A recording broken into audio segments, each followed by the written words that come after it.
Dear viewers, in my last lecture we had discussed the Bessel's equation and its solutions, which are known as Bessel's function of first kind and Bessel's function of second kind. We had also discussed the transformation of Bessel's equation, whereby we obtained a fairly general linear differential equation of second order, whose solutions could be written in terms of Bessel functions. Now, today we shall discuss the some properties of the Bessel functions. We begin with an important property of Bessel functions known as orthogonality of Bessel functions. The orthogonality of Bessel functions is significant. It is used in the problems on vibrations of circular membranes. Let us first define the orthogonality with respect to a weight function. A set of real functions g1, g2 and so on is said to be orthogonal with respect to the weight function px on the interval a to b if integral a to b px into gmx into gnx dx is equal to 0 whenever m is not equal to n. If we set hmx equal to square root px into gmx, then we see that the above equation reduces to integral a to b hmx into hnx dx equal to 0 whenever m is not equal to n, which implies that the functions hmx are orthogonal in the usual sense. That is, the functions hmx satisfy the orthogonal property integral a to b hmx into hnx dx is equal to 0. So, they form an orthogonal set in the usual sense. For example, let us consider the Chebyshev polynomials of the first kind, which are defined y t n x equal to cos n cos inverse x, where n is equal to 0, 1, 2, 3 and so on. Now, from here we can see that t naught x is equal to 1, t 1 x is equal to cos of cos inverse x. So, it is x, t 2 x is cos 2 cos inverse x. If you put cos inverse x as theta, then you can see that cos 2 theta is 2 cos square theta minus 1. So, t 2 x will be equal to 2 x square minus 1, and similarly we can see that t 3 x, which is cos 3 cos inverse x, turns out to be 4 x cube minus 3 x, because cos inverse x when we put as theta we get cos 3 theta, and cos 3 theta is 4 cos cube theta minus 3 cos theta. So, t 3 x turns out to be 4 x cube minus 3 x. So, in general t n x is a polynomial in x of degree n, and we note that these functions t n x are orthogonal on the interval minus 1 to 1 with respect to the weight function p x equal to 1 minus x square raised to the power minus half. This one can easily show by taking cos inverse x equal to theta, and then we can show that the integral over minus 1 to 1 p x into t m x into t n x dx is equal to 0 whenever m is not equal to n. Let us study this theorem on orthogonality of Bessel functions. For each fixed and non-negative integer n, the sequence of Bessel functions of the first kind Jn k1 n x, Jn k2 n x, Jn k3 n x and so on, where kmn m is equal to 1, 2, 3 are defined as Jn kmn r equal to 0. That is, kmn r are the roots of the Bessel function Jn x equal to 0, form an orthogonal set on the interval 0 less than or equal to x less than or equal to r with respect to the weight function p x equal to x. That is, we have the result integral 0 to r x jn k I n x into jn k j n x dx is equal to 0 whenever I is not equal to j. Let us look at the proof of this theorem. We know that u equal to jn k I n x and v equal to jn k j n x,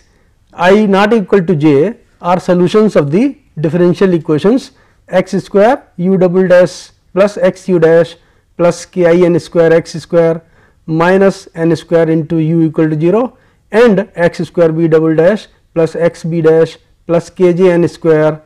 x square minus n square into V equal to 0. We had obtained such a differential equation in the article on transformation of Bessel's equation when we had changed the when we had made the first substitution. We changed the independent variable from t to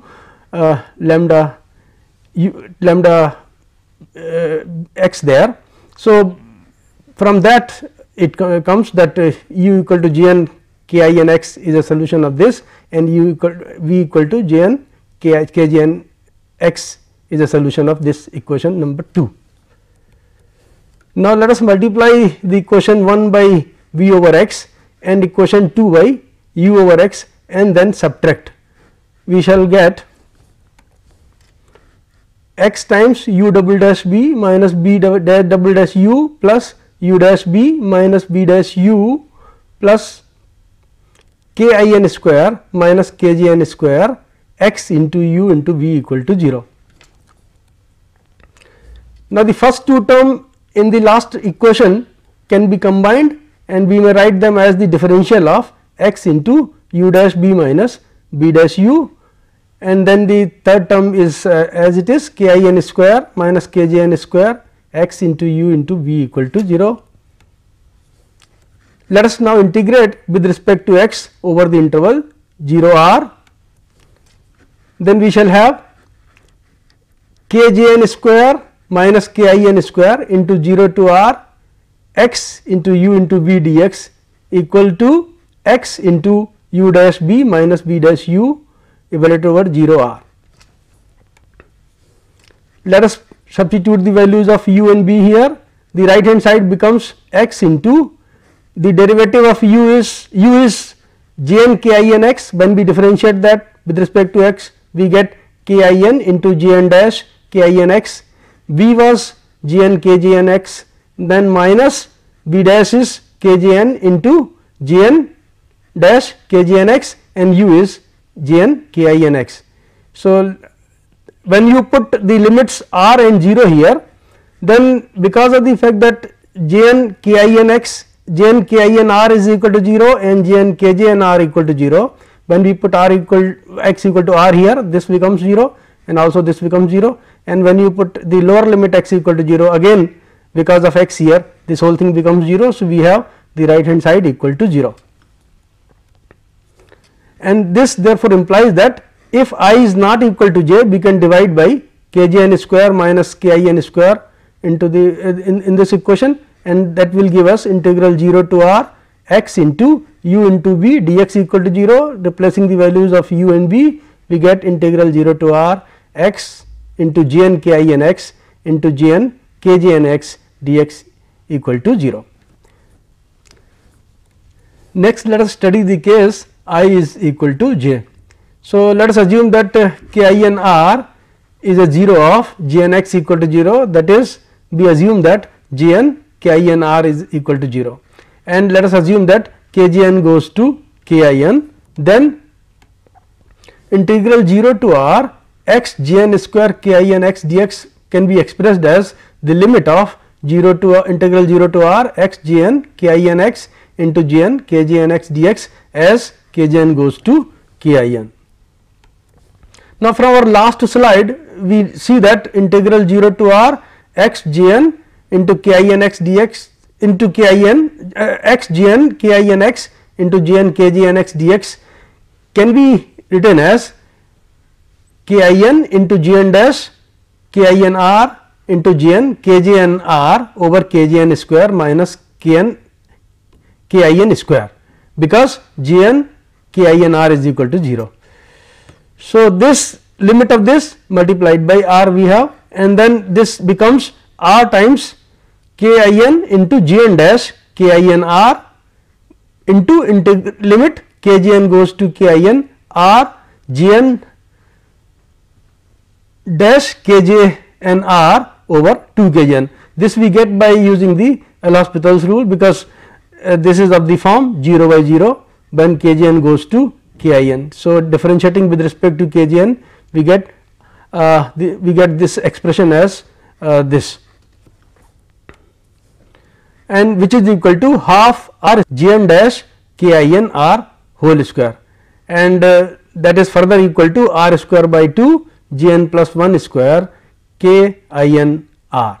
as we know that Gn dash Kin r is equal to minus Gn plus 1 Kin r, in view of the fact that Gn Kin r is equal to 0. Next we study the Fourier-Bessel expansion of f x. If we have a continuous function which has finite number of oscillations in an interval 0 a, then it can be expressed as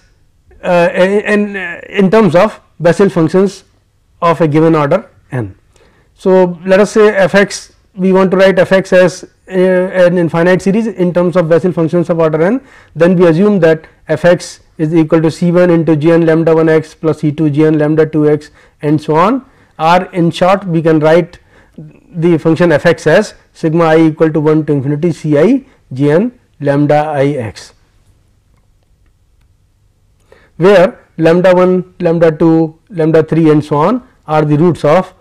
the equation G n lambda A equal to 0. To determine the unknown coefficients C i's, let us multiply both sides of the equation 3 by x G n lambda I x and integrate from 0 to a. Then we shall have integral 0 to a x f x into G n lambda I x dx equal to integral 0 to a sigma j equal to 1 to infinity C j G n lambda j x into x G n lambda I x dx, which can be also written as equal to sigma j equal to 1 to infinity C j integral 0 to a x G n lambda I x into G n lambda j x dx. Now, making use of the orthogonality of Bessel functions, we know that integral 0 to a x G n lambda I x into G n lambda j x dx is equal to 0 whenever j is not equal to I, and therefore, this equation further reduces to C I times integral 0 to a x G n square lambda I x dx by the orthogonal property of Bessel functions. Now, we have seen that when I is equal to j, integral 0 to r x G n square k I n x dx is equal to r square by 2 G n plus 1 square k I n r. Therefore, integral 0 to a x G n square lambda I x dx will be equal to a square by 2 G n plus 1 square lambda I a, and hence integral 0 to a x f x G n lambda I x dx is equal to C I times a square by 2 G n plus 1 square lambda I a, from where we get the value of C I as 2 over a square into G n plus 1 square lambda I a multiplied by integral 0 to a x f x G n lambda I x dx, and thus we get the values of the unknown coefficients C i's which occur in the Fourier-Bessel expansion of the function f x. So, putting I equal to 1 to 3, we can find the values of C 1, C 2, C 3 and so on, and hence the function f x can be expanded in the desired infinite series of Bessel functions. Now, let us study an example based on this article. If alpha 1, alpha 2 and so on alpha n are the positive roots of the equation j naught x equal to 0, j naught x is the Bessel function of order 0. So, j naught x equal to 0, let us show that half is equal to sigma I is equal to 1 to infinity j naught alpha I x over alpha I j 1 alpha I, or we may say that 1 is equal to sigma I equal to 1 to infinity 2 times j naught alpha I x over alpha I j 1 alpha I. So, we wish to expand the function f x equal to 1 in terms of an infinite series of Bessel functions of order 0. Now, we know that if f x is equal to sigma I equal to 1 to infinity C I g n lambda I x, then we have seen that C i's are given by 2 over a square g n plus 1 square lambda I a integral 0 to a x f x g n lambda I x dx, where lambda 1, lambda 2 and lambda 3 and so on are the roots of the equation g n lambda a equal to 0. So, in this let us take f x equal to 1 a equal to 1 and n equal to 0, because we wish to expand the function f x equal to 1 in terms of Bessel functions of order 0. So, we take f x equal to 1 a, and moreover we are given that alpha 1, alpha 2, alpha n are the roots of the equation j naught x equal to 0. So, we take a equal to 1, then we will get C I is equal to 2 over j 1 square alpha I integral 0 to a x j naught alpha I x dx. Now, we know that from the recurrence formulae of for Bessel functions, we know that integral of x j naught x is x j 1 x. So, integral of x j naught alpha I x dx over the interval 0 to 1 will be equal to x j 1 alpha I x over alpha I evaluated at over 0 1, and therefore, C i's will be equal to 2 over j 1 square alpha I into x j 1 alpha I x over alpha I. When you put the limits 0 and 1 here, we get this C I is to be equal to 2 over alpha I j 1 alpha I. Therefore, f x is equal to sigma I equal to 1 to infinity C I j n lambda I x, implies that 1 is equal to sigma I equal to 1 to infinity 2 over alpha I j 1 alpha I into j naught alpha I x, and then dividing by 2 we see that half is equal to sigma I equal to 1 to infinity j naught alpha I x over alpha I j 1 I, which gives us the required proof. Let us now study the generating function for Bessel functions. We are going to show that exponential of x t minus t to the power minus 1 over 2 can be written as sigma n equal to minus infinity to plus infinity j n x into t to the power n. So, the Bessel functions of various orders can be derived from the coefficients of the powers of t, and that is why we call this exponential of x t minus t to the power minus 1 over 2 as the generating function for the Bessel functions. The function on the left hand side of the above equation is called the Bessel generating function of the Bessel's functions g n x. We can write e to the power half x into t minus t to the power minus 1 equal to e to the power x t by 2 into e to the power minus x by 2 t. Let us then put the Maclaurin series expansions of e to the power x t by 2 and e to the power minus x by 2 t to have the right hand side as 1 plus x t by 2 plus 1 by 2 factorial x t by 2 whole square and so on, and then 1 minus x by 2 t plus x 1 by 2 factorial x by 2 t whole square and so on. Then let us collect the coefficients of various powers of t. First we look at the coefficients of t to the power 0, that is the terms that are independent of t. Such terms will come when we will multiply 1 by 1, or we will multiply t by 1 by t, or t square by 1 by t square, that is the t to the power n, coefficient of t to the power n is multiplied by the coefficient of t to the power minus n from here, will give us the terms that are independent of t. So, we collect those terms that are independent of t, and we see that they come out to be 1 minus x by 2 whole square plus 1 by 2 factorial whole square into x by 2 raised to the power 4 minus 1 by 3 factorial whole square x by 2 raised to the power 6 and so on, which can be written in the form of some sigma k equal to 0 to infinity minus 1 to the power k over k factorial square multiplied by x by 2 raised to the power 2 k, and then we can put it in this convenient form 1 minus x square by 1 into square into 2 square plus x to the power 4 over 2 square 4 square minus x to the power 6 over 2 square 4 square 6 square and so on, which we know is nothing but j naught x. So, the coefficient of t to the power 0 is nothing but j naught x. Now, let us collect the coefficient of t to the power n in the product on the right hand side of 4. So, that means in the first series we will multiply the term t to with that contains t to the power n by 1, then we will multiply t to the power n plus 1 by t, then t to the power n plus 2 by 1 by t square and so on, and to have the coefficients of t to the power n, and they come out to be x to the power n over 2 to the power n over n factorial minus x to the power n plus 1 over 2 to the power n plus 1 into n plus 1 factorial into x by 2, or you can say this second term is x by 2 raised to the power n plus 2, and then x by 2 raised to the power n plus 2 into x by 2 whole square is x by 2 raised to the power n plus 4 here divided by n plus 2 factorial into 2 factorial and so on,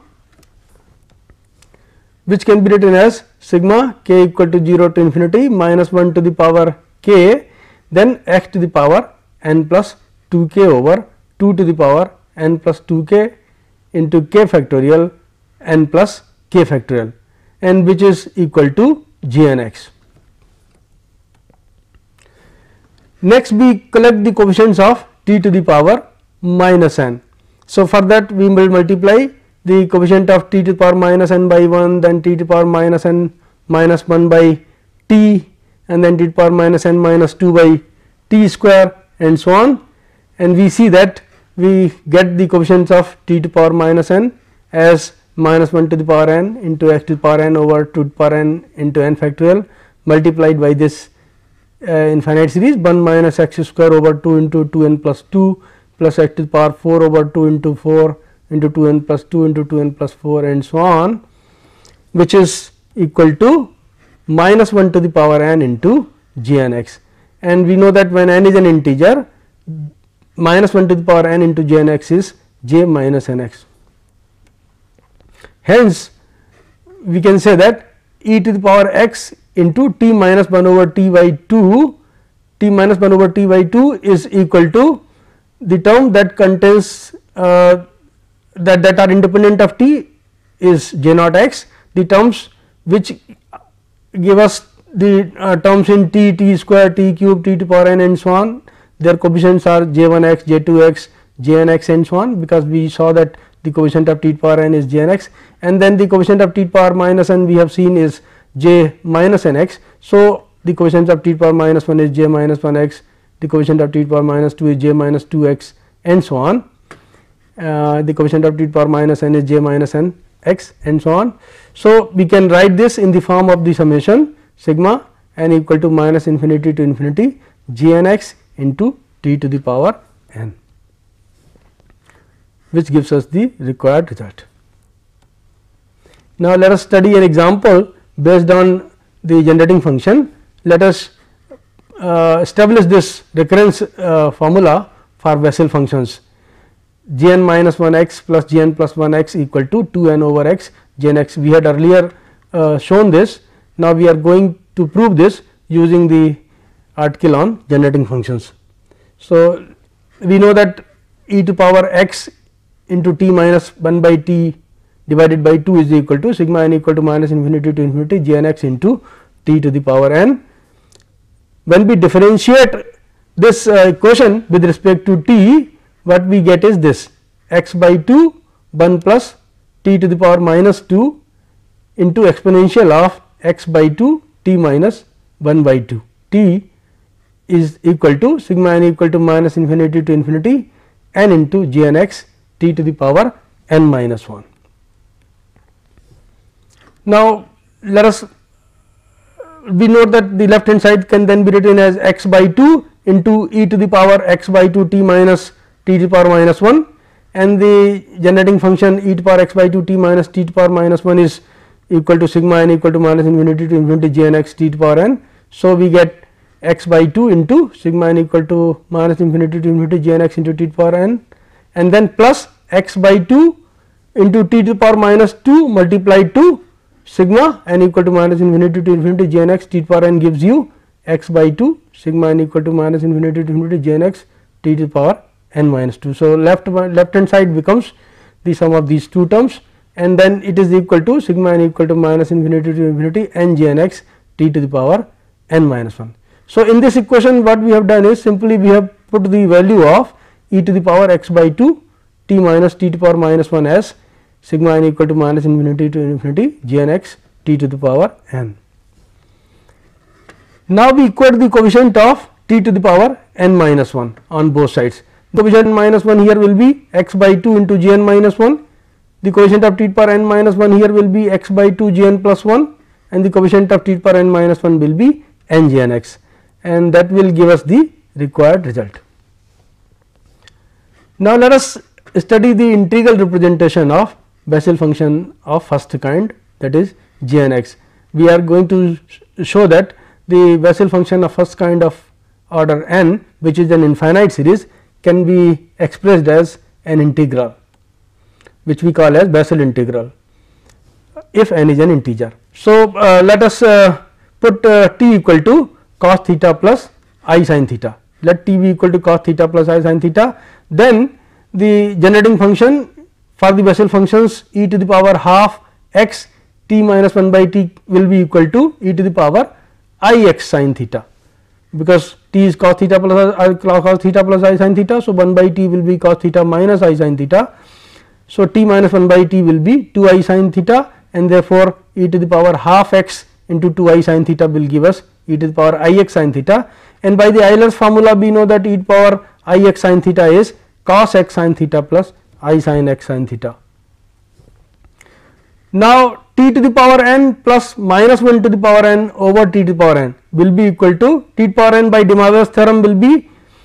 cos theta plus I sin theta to the power n. So, n is an integer, therefore, t to the power n will be cos n theta plus I sin n theta, then minus 1 to the power n, t to the 1 over t to the power n will be t to the power minus n. So, cos theta plus I sin theta to the power minus n will be cos n theta minus I sin n theta. If n is an even integer, then the right hand side therefore is 2 cos n theta, and when n is an odd integer, the right hand side becomes 2 I sin n theta. So, the value of t to the power n plus minus 1 to the power n over n t to the power n is 2 cos n theta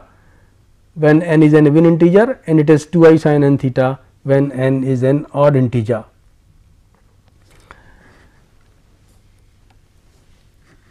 Hence, the generating function e to the power half x t minus 1 over t, which is equal to j naught x plus sigma n equal to 1 to infinity t to the power n j n x plus sigma n equal to 1 to infinity minus 1 to the power n over t to the power n j n x will be equal to j naught x plus 2 times j 2 x cos 2 theta, j 4 x cos 4 theta, and so on, because when n is even here, t to the power n plus minus 1 to the power n over t to the power n becomes 2 cos n theta. So, 2 cos n theta into j n x when n is an even integer, and when n is an odd integer, the value of t to the power n plus minus 1 to the power n over t to the power n is 2 I sin n theta. So, for odd integral values of n, this sum will give us the terms 2 I j 1 x sin theta plus j 3 x sin 3 theta, and so on. Now, let us compare the real and imaginary parts of equations 5 and 6. In the equation 5, we have seen that e to the power half x t minus 1 by t is cos x sin theta plus I sin x sin theta. So, cos x sin theta plus I sin x sin theta is equal to this. So, when we equate real and imaginary parts on the two sides, we get cos x sin theta equal to j naught x plus 2 times j 2 x cos 2 theta plus j 4 x cos 4 theta, and so on, and sin x sin theta equal to 2 times j 1 x sin theta plus j 3 x sin 3 theta, and so on. These series are known as the Jacobi series. Now, from these series it follows that if you multiply the Jacobi series for cos x sin theta by cos n theta and integrate over 0 to pi, then we know that the cosine functions cos m theta are orthogonal over the interval 0 to pi, that is whenever m is not equal to n, that is integral 0 to pi cos m theta into cos n theta d theta is 0 whenever m is not equal to n, and in the case when m is equal to n, we know that 0 to pi cos square n theta d theta is pi by 2. So, making use of that, 0 to pi cos x sin theta into cos n theta d theta is equal to pi into g n x when n is an even integer or n is equal to 0, and it will be 0 when n is an odd integer, because when n is an odd integer, cos m theta into cos n theta integral of that will be 0, because m will never be equal to n. On the right hand side of cos x sin theta, we have only even integral multiples of theta in cosine terms. And then in the series, Jacobi series for sin x sin theta, we multiply sin x sin theta by sin n theta, and similarly we see that the value of integral 0 to pi sin x sin n theta d theta is 0 when n is even, because in the sin x sin theta expansion of that we have sin of odd multiples of theta on the right side. So, when we multiply by sin n theta where n is even, then integral sin m theta into sin n theta d theta will always be 0 because m will not be equal to n, and then integral of sin square n theta d theta when n is odd, okay, will give us pi into gnx. So, now let us add these two equations. When we add these two equations, we find that integral 0 to pi cos x sin theta into cos n theta plus sin x sin theta into sin n theta d theta is equal to pi into gnx, because if n is 0 then this is 0, obviously this is 0, and when n is 0, 0 to pi cos x sin theta into cos n theta d theta is equal to pi into gnx, and when n is an even integer, then integral 0 to pi sin x sin n theta is 0, we have seen here, and integral 0 to pi cos x sin theta into cos n theta d theta is pi into gnx. So, again we get the right side, and when n is an odd integer here, then integral 0 to pi sin x sin n theta is pi into gnx, while the other integral 0 to pi cos x sin theta into cos n theta d theta is 0. So, when we add these two equations for all integral values of n 0, 1, 2, 3, n equal to 0, 1, 2, 3 and so on, we see that integral 0 to pi cos x sin theta cos n theta plus sin x sin n theta d theta is pi into gnx, and which can be put in an alternate form as gnx equal to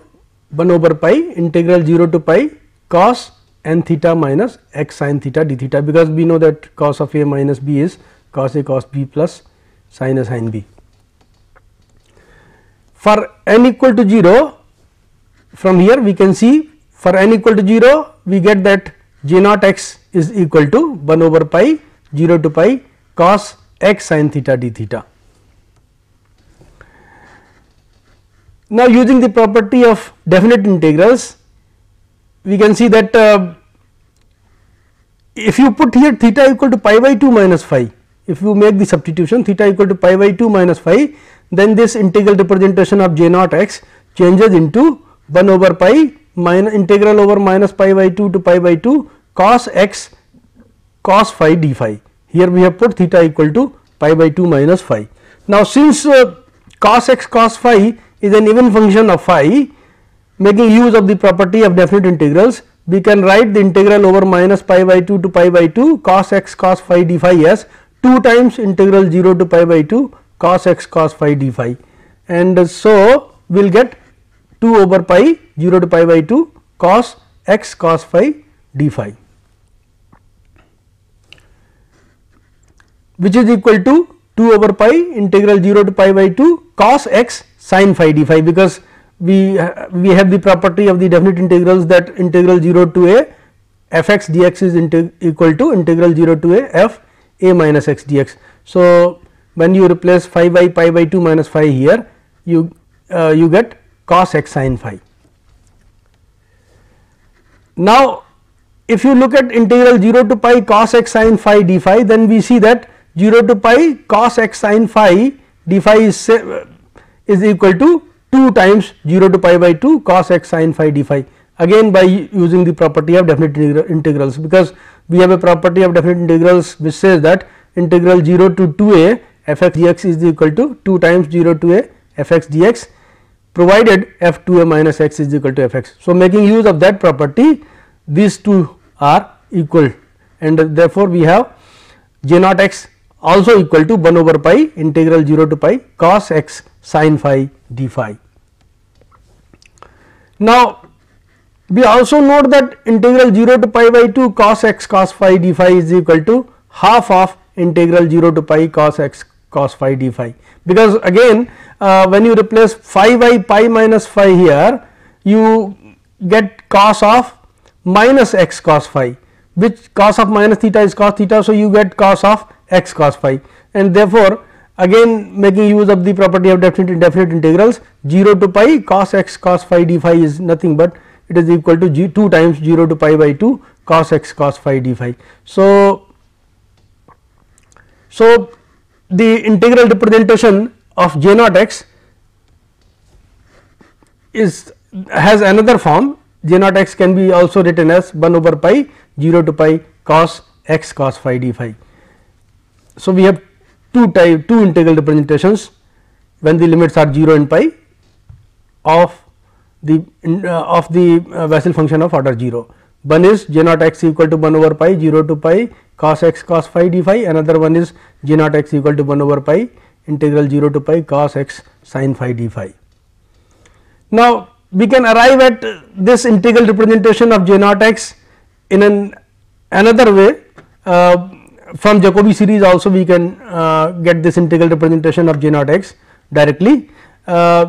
If in the Jacobi series equation number 7 you change theta to pi by 2 minus phi, if you put theta equal to pi by 2 minus phi there in the Jacobi series given in equation 6, then we get that cos x cos phi sin phi becomes cos phi there, and then cos 2 theta cos 4 theta becomes cos 2 phi minus cos 2 phi and then plus cos 4 phi. So, right hand side of that equation becomes j naught x minus 2 j 2 x cos 2 phi plus 2 j 4 x cos 4 phi and so on.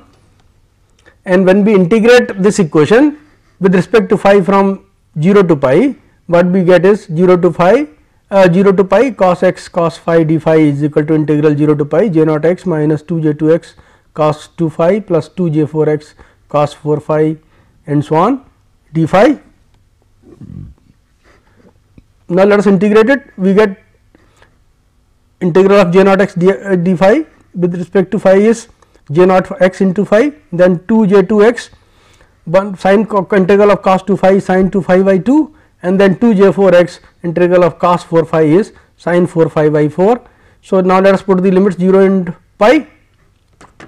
We will get the value of this expression as j naught x into pi, because sin n pi is always equal to 0. So, we get sin 2 pi cos sin 4 pi all are zeros, and at phi equal to 0 again this whole expression is 0. So, the value of this expression is j naught x into pi, and therefore, we have j naught x equal to 1 over pi integral 0 to pi cos x cos phi d phi. So, the value of j naught x can be evaluated in an independent manner directly from the Jacobi series equation number 7 rather than obtaining it as a particular case of j n x for n equal to 0. Now, let us take an example which is based on the integral representation of Bessel functions. Let us show that using the integral representation of j naught x, the value of j naught x is equal to 1 minus x square by 2 square plus x 4 by 2 square into 4 square and so on, that is sigma r equal to 0 to infinity minus 1 to the power r x to the power 2 r over 2 to the power 2 r into r factorial square. This expansion, infinite series expansion of j naught x, we shall derive using the integral representation of j naught x. We know that j naught x is equal to 1 over pi 0 to pi cos x cos phi d phi. Now, let us put the Maclaurin series expansion of cos x cos phi, then we shall get j naught x equal to 1 over pi integral 0 to pi 1 minus x square cos square phi over 2 factorial plus x to the power 4 cos 4 phi over 4 factorial minus x to the power 6 cos 6 phi over 6 factorial and so on d phi. Now, since 1 over pi integral 0 to pi cos 2 r phi d phi is equal to 1 3 5 and so on 2 r minus 1 over 2 into 4 into 6 and so on 2 r. This result can be derived by using the reduction formula for cos 2 r phi, or it can also be obtained by the gamma function, because when you replace phi by pi minus phi, because of the even power of cos phi, the sign will not change, that is cos 2 r phi will remain cos 2 r phi when we replace phi by pi minus phi. So, the limits will change from 0 to pi to 0 to pi by 2, and we will get 2 over pi 0 to pi by 2 cos 2 r phi d phi. Now, we have the from gamma functions we know that integral 0 to pi by 2 sin theta raised to the power m cos theta raised to the power n d theta is equal to gamma m plus 1 by 2 into gamma n plus 1 by 2 over 2 times gamma m plus n plus 2 by 2. So, making use of that, we can see that the value of this integral is 1 into 3 into 5 and so on to r minus 1 over 2 into 4 into 6 and so on up to 2 r. So, then we shall have 1 over pi integral 0 to pi minus 1 to the power r into x to the power 2 r cos 2 r phi over 2 r factorial d phi. Now, there is nothing but the general term of this expansion. We have taken the general term from this expansion and evaluated the integral of that with respect to phi over the interval 0 to pi and multiplied by 1 over pi. So, we see that making use of this result, the value of this integral comes out to be minus 1 to the power r x to the power 2 r 135 and so on 2 r minus 1 over 2 r factorial 2 into 4 into 6 and so on up to 2 r, and which is equal to minus 1 to the power r x to the power 2 r over 2 square into 4 square into 6 square and so on 2 r whole square, and consequently the value of j naught x is equal to sigma r equal to 0 to infinity minus 1 to the power r x to the power 2 r over 2 to the power 2 r into r factorial square, r in the expanded form it is 1 minus x square by 2 square plus x to the power 4 over 2 square into 4 square and so on. Now, let us square the equation number 7 and 8 and integrate with respect to theta over the interval 0 to pi. Then, in view of the following results, integral 0 to pi cos m theta into cos n theta d theta and 0 to pi sin m theta sin n theta d theta being 0 whenever m is not equal to n, and integral 0 to pi cos square m theta d theta and is 0 to pi sin square m theta d theta being equal to pi by 2, we obtain j naught x whole square into pi plus 4 j 2 x whole square into pi by 2 plus and so on equal to integral 0 to pi cos square x sin theta d theta, and 4 times j 1 x whole square into pi by 2 plus 4 j 3 x whole square into pi by 2 and so on equal to integral 0 to pi sin square x sin theta d theta. On adding these two equations, we get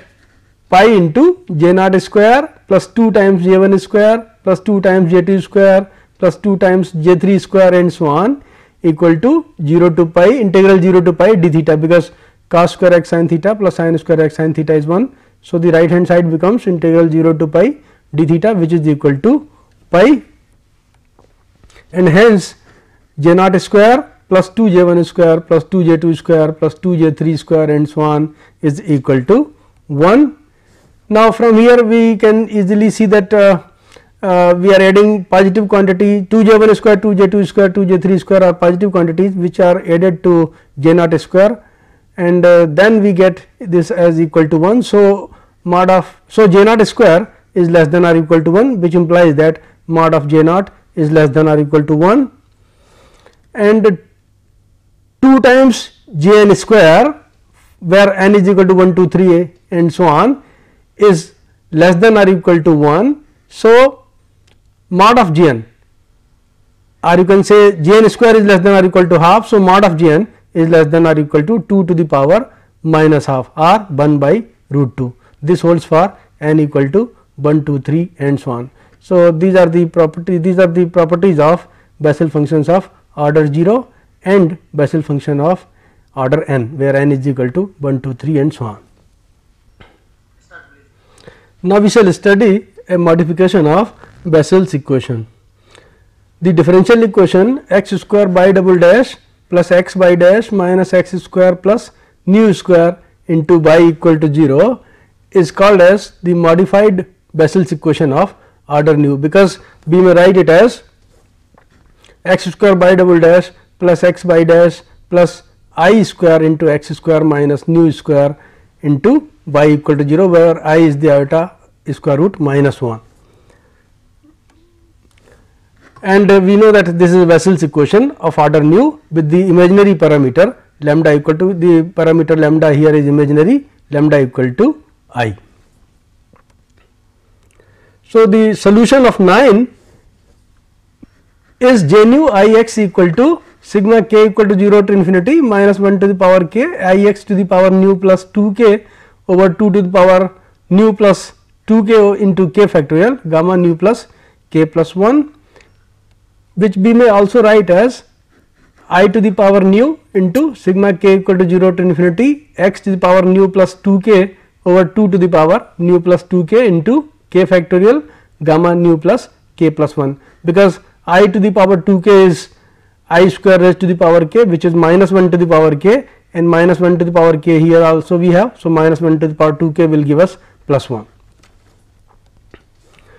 Now, let us multiply both sides of this equation by I to the power minus nu, then we will obtain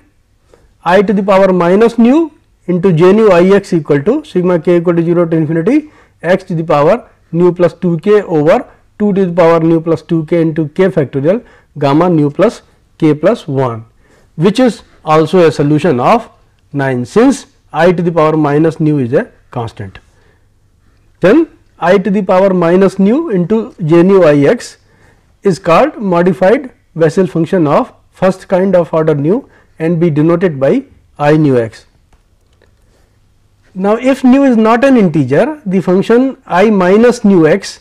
which is obtained from I nu x by replacing nu by minus nu, is then a second independent solution of the equation 9, and thus I minus nu x is equal to I to the power nu into j minus nu I x, which is equal to sigma k equal to 0 to infinity x to the power minus nu plus 2 k over 2 to the power minus nu plus 2 k into k factorial gamma k minus nu plus 1, and thus the complete solution of equation 9 we may write as by x equal to a times I nu x plus b times I minus nu x. Now, as in the case of Bessel function of second kind, we may take the second solution of modified Bessel equation to be the linear combination of I nu x and I minus nu x when nu is not an integer. That is, we can take k nu x equal to pi by 2 into I minus nu x minus I nu x over sin nu pi, and for nu equal to n an integer, we define k n x equal to limit of k nu x as nu goes to n equal to limit nu goes to n pi by 2 into I minus nu x minus I nu x over sin nu pi. Now, we can show that this limit exists. So, when nu is not an integer, k nu x being the linear combination of I nu x and I minus nu x is also a solution of the equation 9, and when nu is an integer, k n x being the limit of k nu x, and since the limit exists is also a solution of the equation 9, and therefore, we call the function k nu x as the modified Bessel function of the second kind. Now, equation 9 is a special case of the following equation. If you put lambda equal to 1 in this equation, we get x square by double dash plus x by dash minus lambda square x square plus nu square y equal to 0 reduces to x square by double dash plus x by dash minus x square plus nu square into y equal to 0, which contains a parameter lambda. Its complete solution is therefore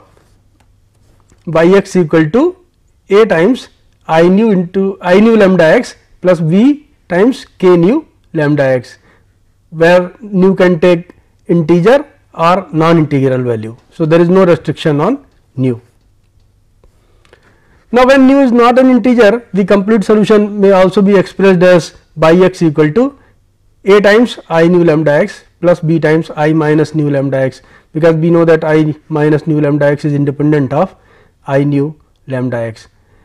So, modified Bessel's equation is a particular case of this equation for lambda equal to 1, whose solutions are given by for all values of nu by x equal to a times I nu lambda x plus b times k nu lambda x, and when nu is not an integer by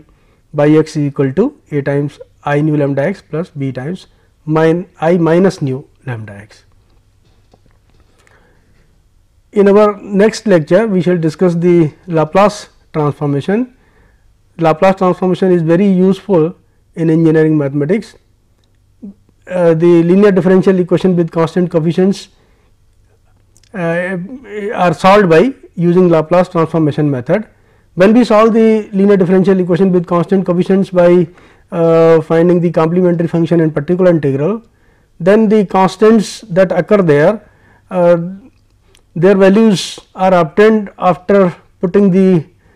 conditions given, while in the case of Laplace transformation it takes into account the initial conditions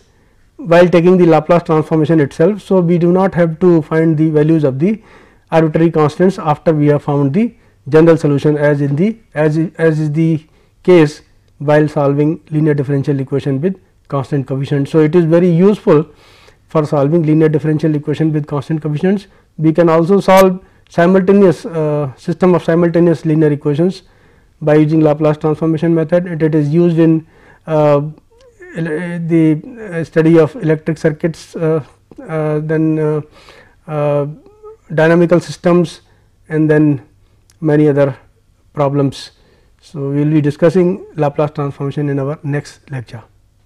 Thank you.